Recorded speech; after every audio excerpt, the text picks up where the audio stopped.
Hello, I hope you're well. Welcome back to another episode. This episode, I want to talk about love, self-love, loving life, and loving others. So, I was inspired to do this episode because I was thinking about when I was in a low period of just like struggling to find gratitude or love for life and for like self. So I was kind of thinking like, how did I actually get out of that? Like, how did I step out of that and get out of that dark place and learn to like love myself? Because I feel like that is a huge step, and I'm not saying that like I have found all the answers or anything yet, but I'm definitely in a very different space to where I was, and I think that like this process has really helped me find genuine love for myself and to understand that like you truly can't love somebody else or love life before loving yourself, but also that it came to me through a way of like that my like self-love came from like a place where it wasn't self-focused, and that seems a little bit like contradicting, but I'll explain like what that kind of means. So I've written like a couple little things to like help piece this together.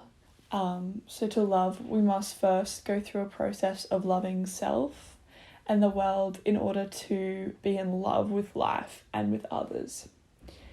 The process of loving yourself must happen first. So focus on what you bring to the world, how you add to it. So sometimes when you're like in a dark place, or like when I was in a place that I found it hard to have like motivation for life, or like, kind of like depressive episodes, it's kind of hard because you're focused on like, oh, I feel sad, I feel depressed, like I feel that like life isn't exciting. Like it's very inward and like self obsessed almost. Like you get in like a headspace of like you're just ruminating and continuing the cycle of like I this, I that, I. But if you're able to break the I cycle and focus on things outside of your body and outside of like the barrier of your skin, the world and your love for yourself will expand, because it's like no longer focused on just like the confines of your body. But like, yeah. And obviously it's like a hard thing to describe because they're kind of like abstract processes, but I'm going to try my best to like elaborate and to describe in as many different ways that I can, so it's like a little bit more understandable.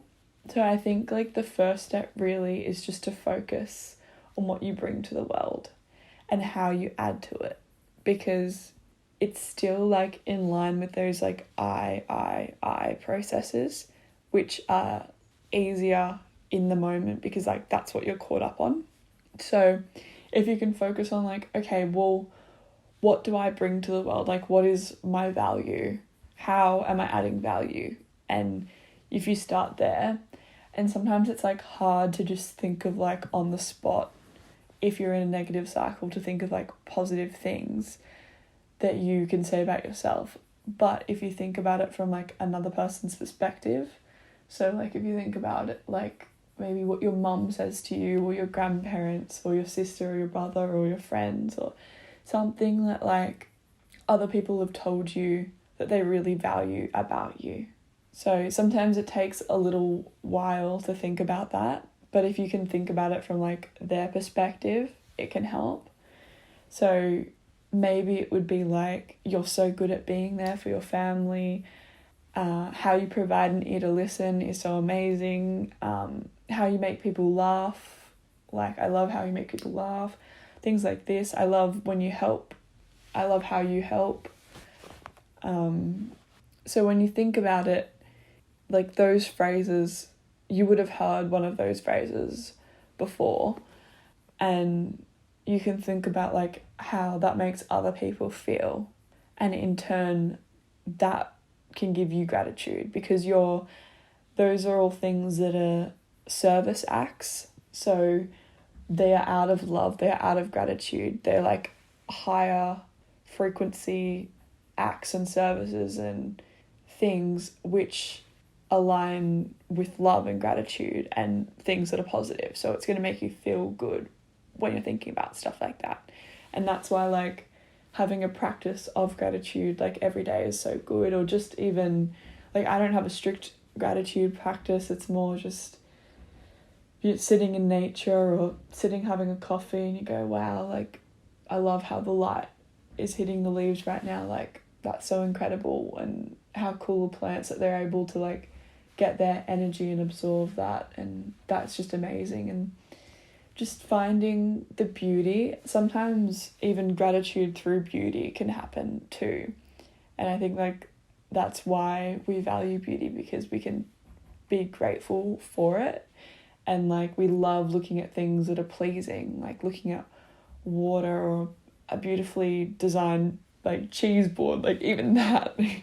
Or like just something that is orderly that makes you feel like, wow, that's pretty and that's amazing. But for me, a lot of the time I find that in nature, and I can appreciate that a lot in nature, because there's a thing of like, how did this come to be? This is nature is so cool, like it's evolved like this, and that is really, you know, you're appreciating it and admiring it.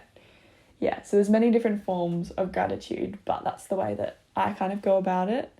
So if you can, so linking this back to the service and the acts and thinking about like what other people would say that you're really good at, or what you've been told that you're good at, you can think about like how they are grateful for that, and that you are then feel fulfilled through serving people or through bringing them that, like it in turn them feeling gratitude and happiness and warmth from an act or a service makes you feel like appreciated and loved.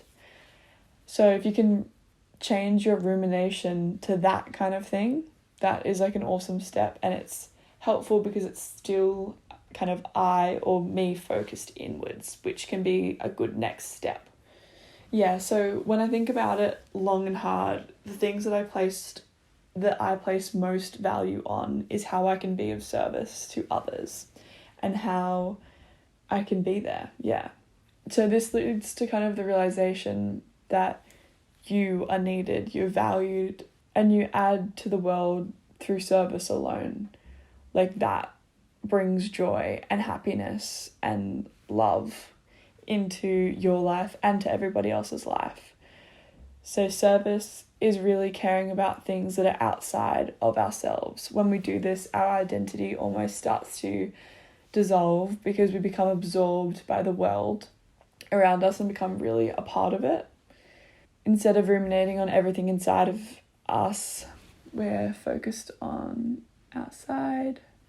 So that's how we bring service, and what we add to our world is a really great place to start, which ultimately leads to loving ourselves. So after thinking about the things that you bring and the acts that you do that come from love, that come from gratitude, that come from fulfilling others, which internally fulfill you, then we can start to like calm our body. The negative thoughts will slowly start to fade. And then that is when we can really focus on like starting to focus our attention on the external world and not just everything that's going on in our minds and in our heads and in our bodies, but focusing externally on like the things around us. So maybe that is when, you know, focusing on a tree or the sky or the water, or for me, yeah, as I said, natural things are really great because you can kind of get absorbed in them and there's a mystical element to them, and you can appreciate that they've come from nature and that they've gone, like nature has gone through so many processes and evolution in order to like be its form that it is today. And the fact that we're witnessing that is pretty incredible, and the fact that like we're here right now is incredible.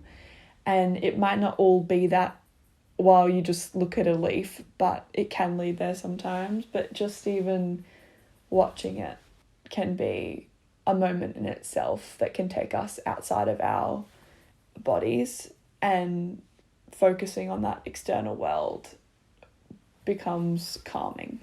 And eventually, those negative repeating phrases or thoughts can start to calm. So if you are focusing on it, on an element of nature, something that you might think about in order to spark more positive thoughts and phrases and mood might be, what do you like about it?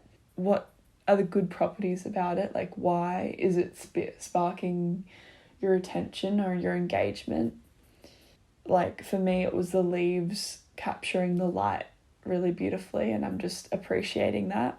It might be that a tree started from a seed, or that it was so tiny and now it's so big, and there's an experience of, wow, like, it's come so far. So that's a way we can appreciate our external surroundings when our internal world is negative or hard to be in all the time because it's ruminating on darker things. So this was something that I feel like for me shifted a big change, because I did start to then look for, once I'd found the appreciation of just like a tree, I was like, wow, like if I can just focus on that, or on watching a bird, or on like watching one part of nature, like what else is out there? And getting outside of yourself and outside of your body calms your state, but also it puts it into perspective. It puts it into like, I'm a part of this world, and like I'm not doing too crash hot right now, but look where I am, look what surrounds me, and what a time to be alive. Like, or even the idea that like we're even born at all is such a miracle. Like, I think, or that life is thriving on a rock. Like, it's pretty amazing when you get to think about it. So just bringing yourself out of a negative spiral through the process of first looking at like, okay, what is good about me? What do I like about me? If you can't find that, then what do others say is good about me? And then think about that. Think about how that makes you feel. Think about how when you help somebody when they fall over, or if somebody needs to reach something and you're there, like how that makes you feel. Like those little moments, those captures of like love and gratitude and joy and appreciation, if we can hold on to that and then focus on our external world, so something natural, and then find appreciation for that, and then realize we are connected to this exterior source as well. It's not a closed off barrier, and that like we can open up our bodies and our minds just to like the rest of the world, then our identity and our personal attachment to the negative cycles start to dissolve as well. And it can be helpful just to like get us out of that rut or move us on to the next thing. Yeah. So that's just like a little step-by-step process of something to do when you're stuck or in a state that you're finding it hard to get out of, like a negative state that's repeating or thoughts that keep spiraling. Because for me, that has worked before, and that's what I do when I start to feel it get too much. I just think about those steps and go through them. And it doesn't have to be like, step by step by step, and you don't have to follow it in the way that I said. That's just usually the way that it pans out for me. But if you can do presence or gratitude, if you can sit in presence and focus on not your thoughts but feeling an exterior world instead, or if you can focus on something outside of your body, then that can also be really helpful. it just changes our frequency from a negative self-serving cycle to our body becoming dissolved and more one with the world that we're actually in. And it becomes like we can actually get a bit of scale and get a bit of perspective once we start zooming out like that as well. Yeah, so thank you for listening to this. I hope you got something out of it. Good things to remember and good tools to have when the cycle becomes quite negative. I hope you enjoyed, and thank you so much for listening. See you next week. Bye.